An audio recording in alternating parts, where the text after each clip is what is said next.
Hello and welcome back to Gapeys greenhouse. Today we are doing our first pepper update of the season since I've planted my peppers outside in the garden. We've got almost all of them in the greenhouse this year, and we've planted a lot more than we usually do. I've got 30 plants in the ground, and the reason I've been able to grow a lot more this year is because we just repaneled our greenhouse. As you can see, it's nice and new again. Our old panels were about 12 years old and they were cracked and had holes and discolored, and they were just getting really bad. So I think the peppers are really going to do a lot better now that we've got some new panels in the greenhouse. We've got 30 peppers in the ground, 2 tomatoes, 2 eggplants, and a few other things. But we decided to not put up the shelving in the greenhouse this year because the shelving really provided some obstacles for the peppers and other things to grow.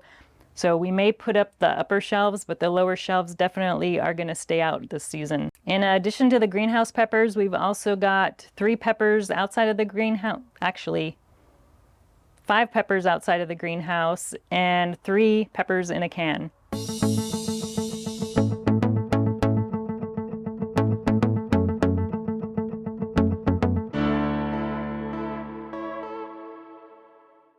All right, let's start with these 3 peppers here. This is the first time I've grown any actual food in this bed. This was a new bed that we started last year, and I only planted flowers in here. But this year I'm planting a few edibles, and 3 of those are my Tangerine Tiger Cross. So we've got 3 of those here. This one here is from seeds that I saved from peppers from Batman. So we don't have any pods forming on this one yet, but we do have some flowers and it's looking pretty good.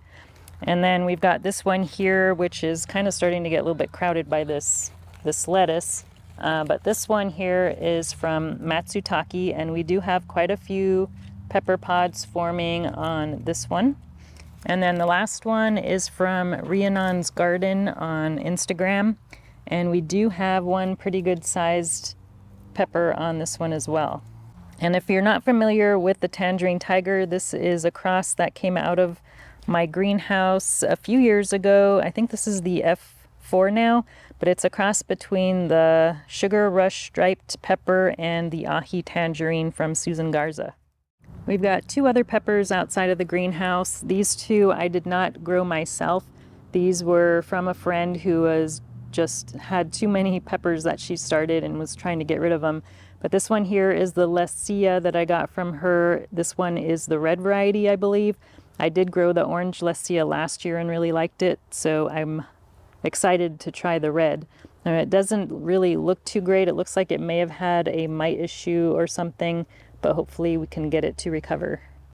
This is the other one that I got from her. This one is called Sweet Tiger Jalapeno. I have not grown this one before, but it looks a lot better than the other one. It's getting a few flowers. It doesn't have any pod set yet. Some of the leaves look like they got a little bit bent at the stem there, so this may end up dropping off, but it is looking a lot better than the other one, so hopefully we'll get some peppers off that.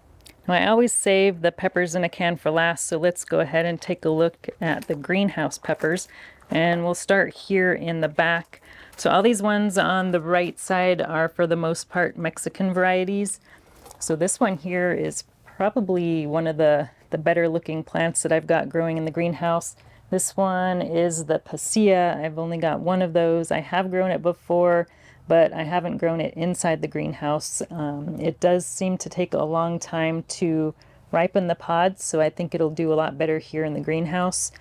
The other ones that I've got here next to it are Chilhuacal Negro, and I've actually got 2 of those. Normally I only grow 1 plant of each variety, but I ended up planting a lot more peppers in the greenhouse than I originally planned. So I had some leftover starts that I was selling, so decided to snag a few of those and plant some extras. And this is one of those. I don't think this one has any pod set on it, but it is pretty loaded with flowers. Here we have Guajillo, and we've also got 2 of these. I'm not seeing any pod set on this one either, but we've got a few flowers that are just starting to come out. I did plant this one last year as well, And it's another one that takes a long time to ripen, so I think it'll do better here in the greenhouse. Now we move on to all of our jalapenos, and I am growing a lot of jalapenos this year, more than I've ever grown, because I'm looking forward to making some cowboy candy this year, a lot more than I normally make. So for that, I need a lot of jalapenos. So we've got probably at least 5 or 6 different jalapeno varieties here. But this one is the Farmer's Market jalapeno, and this is one most of these I haven't grown before. But the leaves on this one are a little bit different than my other peppers. They're almost kind of slightly fuzzy on this variety. But this one, I've got 2 of these. We've got this one here, and this one back here is a lot taller, and we are starting to see some pods set on that one. So actually, I've never grown any of these jalapeno varieties before. This one here is the Tam jalapeno, which I believe is supposed to be a fairly mild pepper variety, but we've got, let's see, we have 2 of these as well. We've got this one here, and then this one in the back is just starting to set some pods here. We've got one there and a lot of flowers. The rest of these, I think we only have 1 of each. This one here came from Mattapeno seeds from Matt's Peppers.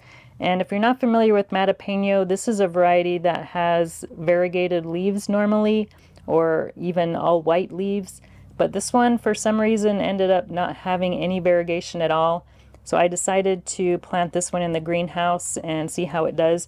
And as you can see, there's a really pretty big pepper there in the back, and it doesn't really look like a jalapeno shape. So we'll have to see how that tastes, if it even tastes like a jalapeno. This one here is called Dighetto, and it comes from Italy.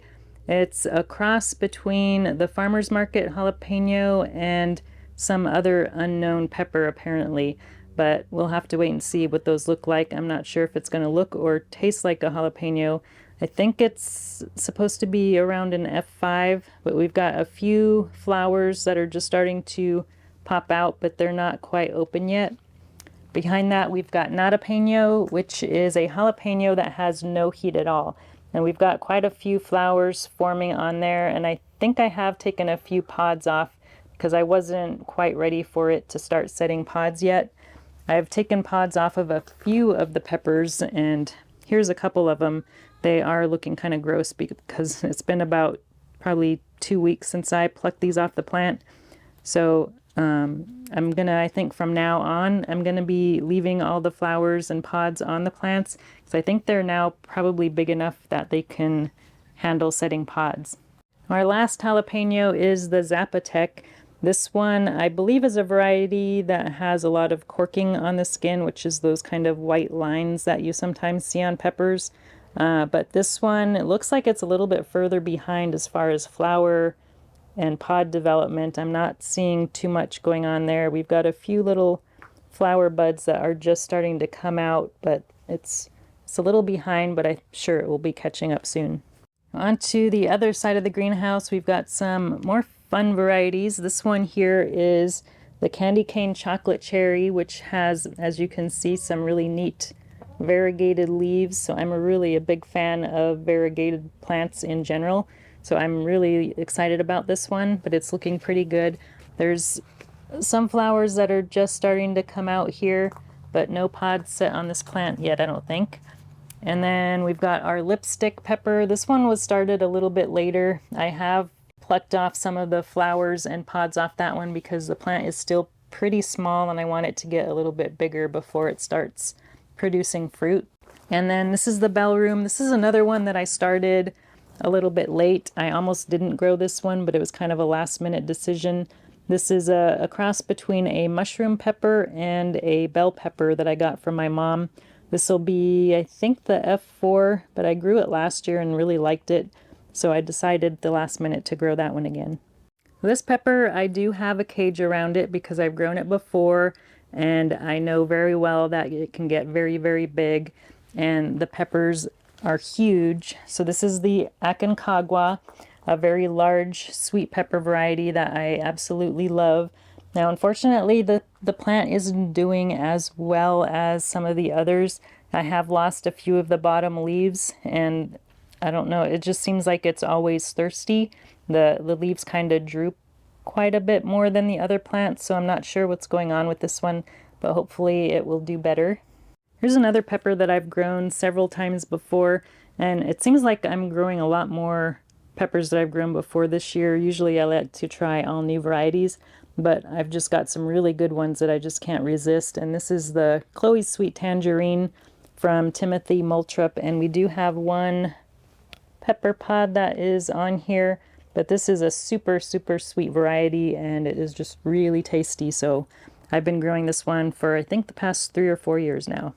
Now back here is a popular variety called shishito, and this is a really good grilling and stir fry pepper.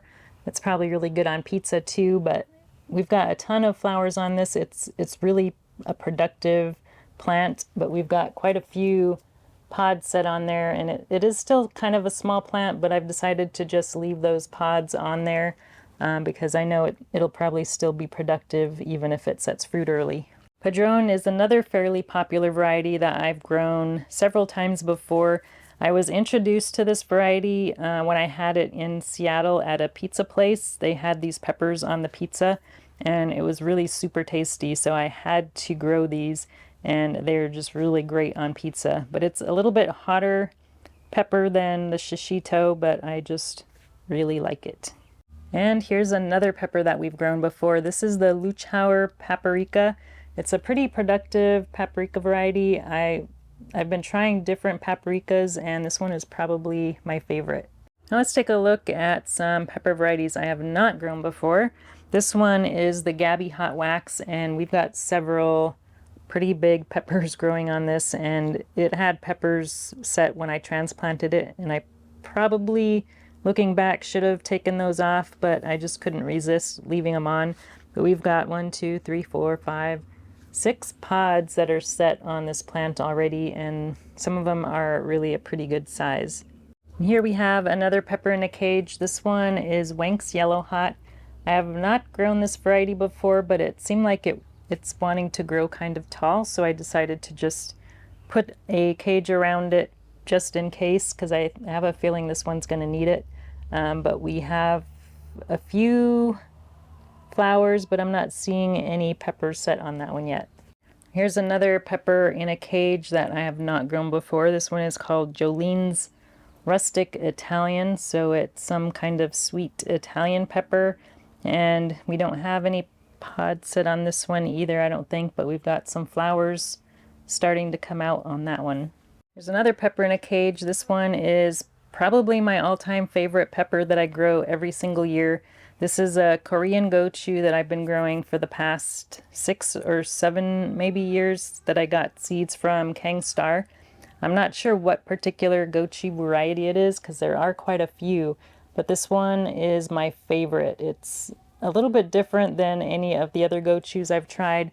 It's really pretty big and long, and it seems to stay ripe on the plant longer than most of the other gochus I've had. It also has a pretty good heat level. Now, I am trying a new gochu variety this year called Gyopo gochu that I got from Second Generation Seeds that specializes in Asian seeds. So I'm looking forward to seeing how this one does. It, I believe, is a little bit smaller variety than the one that I normally grow. We do have some pods starting to set on this plant, so we'll see how this one does. Oh, we actually have a pretty good size pod here. So I don't think this variety actually gets too much bigger than that. I'm only growing 2 Chinense varieties this year, and this is them. So we've got the Bakino, which is, it's actually a pretty cute little plant, but it's got really pretty small pepper pods, but we don't really have any set yet, I don't think, that I can find. But we do have some flowers here, so we should start seeing some here pretty soon. And then the other Chinense variety we're growing is Beth Boyd Orange Scotch Bonnet. So this is probably the hottest pepper I'm growing this year. I've been really cutting back on hot peppers because the only thing I really do with those is make hot sauce, and I have got so much hot sauce. I think I have a lifetime supply. So I'm cutting back on those for that reason. Also, if you notice, the leaf down here is getting eaten. I'm 99% positive that it's from the roly-poly bugs that are in here. I did put a layer of compost down, and I know the compost is filled with those guys. So I think that is what's eating some of the plants. Especially any leaves that are kind of close to the ground, they just will devour those. You can see on my eggplants here, they are going to town on those. Before I show you my peppers in a can, there is one more thing I wanted to show you. These are the Mattapenos that I was talking about earlier that have variegated leaves. Well, most of mine have pretty much completely white leaves, and they are really, really sensitive to light, so that's why I have them inside. This one here has a little bit more variegation on the older leaves, but all the newer leaves are pretty much coming out white. So these really are not doing very well at all. Some of the leaves are just kind of dropping off or drooping. So I have been watering these, but they're not doing well at all. And I've heard these can be pretty challenging to grow. So we'll have to wait and see if any of these survive. This one looks a little bit more promising. I just really wish some of the newer leaves had some green in them, which I think would help quite a bit. All right, here are our peppers in a can. This one is in a cold brew can. This is the Hot Pops Yellow, and it gets kind of marble-shaped peppers. Actually, they are not quite round. The Hot Pops pepper that I grew before in a can were pretty much round like marbles, but this one looks a little bit more oblong shaped, but it's doing pretty well. Next up we have Sedona Sun, which we have in a Hook Stash American Pilsner can. I just really like the flowery pattern of this can, but it's doing pretty good. I don't think we have any pods set yet, but we've got quite a few flowers in there. Well, the sun just decided to come out, so hopefully you can see this okay, but this one is my absolute favorite one. This is the Midwest Midnight Pepper, and it's the only pepper I'm growing this year that has purple leaves, so it's really pretty. We've got quite a few pods that are set on there, and they're kind of almost a similar shape as the Hot Pops one that we're growing, but I really like the looks of this one. It's doing really well, and we have this one in the Huckleberry Pucker can. I hope you enjoyed this month's pepper update. I plan on doing one of these every month throughout the growing season. I will talk to you again soon. Thanks for watching. If you enjoyed this video, please like and subscribe. You can also find me on Instagram, Twitter, and Facebook.